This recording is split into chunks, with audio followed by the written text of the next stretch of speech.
I'm Richard Wilson, Head of E-commerce at Burton Menswear London. Burton Menswear London is part of the Arcadia group, and as a business we've been around 104 years. Burton is focused at what we call easy fashion bloke. He's 25 to 35 years old. He likes to be up with fashion, but he doesn't want to be seen or picked out as a trend leader. He wants to know that he's comfortable and that he's not going to be called out for it by his friends, but he knows that he looks good. And in our site, our visitors range from those who are more interested in our casual wear to our formal wear. Are they buying for their work day, for the Monday to Friday, or is it the Friday night out, the Saturday with their girlfriend? All of these different customers and these different situations mean that we need to tailor our offer and make sure we're putting the right products in front of our guy as much as we can.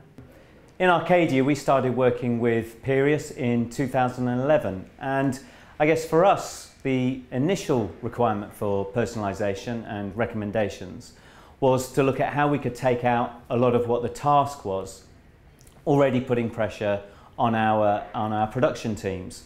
So within Burton, I have a merchandise team of 3 people who are having to keep on top of our manually implemented recommendations, keeping an eye on stocks, sell-throughs, to make sure that we didn't have dead ends for our customer journeys at those points. So with Peerius, we got out of that trap and were able to use the automated recommendations, knowing that we were always in stock, we always had availability, and we always had the sizes of the customers visiting that page at that time. Not only did this remove the task, but we immediately saw the transformation in our numbers. So click-throughs, conversions from our recommendations automatically uplifted to the point where this is now paying for itself as a conversion increase tool, not just a task management tool. So the first place we really focused on recommendations is our product page. This is where we're really trying to get the customer to know exactly what they're looking at, what the prices are, what the fabric, what the styling is. But recommendations is a way of actually getting over to them alternatives, things they might not have thought of or they might not have seen in their journey through the site. So moving from just traditionally cross-selling, we looked at how can we use these recommendations to actually change what we put up in front of the customer. Is it about outfit building? Do we want to suggest how the customer might be wearing this product with other items from our range? This can just help them actually get comfortable with what the item's suitable for, but it's also an upsell opportunity. Or do we just want to say, here are a range of other products in this style that you might be interested in? Are you sure you're making the choice? Get quickly around that journey to know that I'm happy, yeah, I've looked at what I need to, this is the product I'm after. Another scenario we might look to test is AOV driving. How do we drop in smaller value, lower value items that can just be quickly added to the basket, suggesting how they could add those, whether it be shoes, belts, or other accessories. So we help the customer build, right, this is what I need from this journey, this is what I need from my shopping mission today, and I can quickly get to all those products. These are the things that the guys who were previously spending all their time making sure that we didn't have the dead ends, they're now focused on. Using the tools to see how do we change these scenarios, how do we change these suggestions to increase our click-throughs and increase the revenue through the site. The next key area of the customer journey that we looked at with recommendations was the basket page. Here we've got an opportunity before the customer goes through and does their final checkout to actually serve them products based on their journey, what they've been looking at, but also what other people have recommended who have been looking at similar products and what other people have been buying. So by highlighting top star rated products and products that the customer's been looking at, we get another chance to just remind them, to just stimulate them to say, well, actually, you know what, I'll add that into my bag. This is another key area where we've seen engagement in this area of recommendations really having an impact on our conversion and on our sales values. So the journey for us now is looking at where else in the customer experience on our site do recommendations add value. Add value to us as a business, add value to the customer in terms of enhancing their experience with the site. Example pages are our 0 search terms results. So customers searched a term on our site, there are no returns in terms of products, they get a blank page. We're now serving recommendations to them based upon products that people have seen or purchased that have also used that term.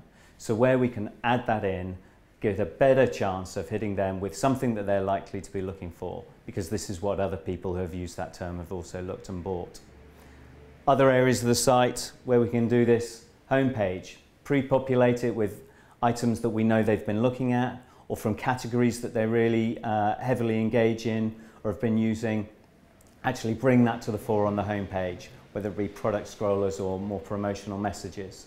Our super category pages, so landing pages which are all about suits, all about our latest new in ranges, bringing up best rated, top selling. But again, refining these to be relevant to the categories that the customer's been looking at before. So across all of that, any touch point where we think we can enhance the customer experience, we'll be looking at how recommendations just make it more valuable to the customer. The next big area for any retailer now, obviously, is the mobile space. And within Arcadia and at Burton Menswear, we've had a mobile optimized site since 2012. Through 2013, we've launched and updated our iPhone apps, iPad-specific app and Android applications. So we're already seeing how important this is to our customer and to their experience of the brand and shopping. 30% of our visits are now mobile, and moving upward to 15% of our revenue purely on the mobile, excluding tablets. So this is massively important for us to get right from a customer experience. But the challenges of the small screen and how much content you can put in front of the customer are obviously much greater. To that end, we focus first really on our iPad app, on the bigger landscape, really engaging the customer with large images of the products and simple views of how we can get into those recommendations. Same engine driving those choices, same sort of flexibility that we're looking to test different scenarios in terms of what's presented to the customer. For mobile, with even smaller real estate to work with, initially we launched our mobile site without recommendations. For the launch that we have hopefully completed recently, we've actually looked at how we can add those back in so that they're a sensible part of the customer journey, they fit well within the small space on the product page, and again give that customer a real engagement of alternatives, of style recommendations, on all those other elements that we test and have learnt from on the desktop, and bring that experience to the mobile site. The results so far have shown us how powerful personalisation can be. And for Burton, the future is about recognising that every visitor to our page is different. Be they different in gender, their location, their age, their attitude to fashion, whether they're after our suiting range and after workwear, whether they're after casual. Each person is different. The partnership with Peerius is making sure that we address all of those differences and really present to every visitor to our site a unique journey that gets them to exactly the place they want to be.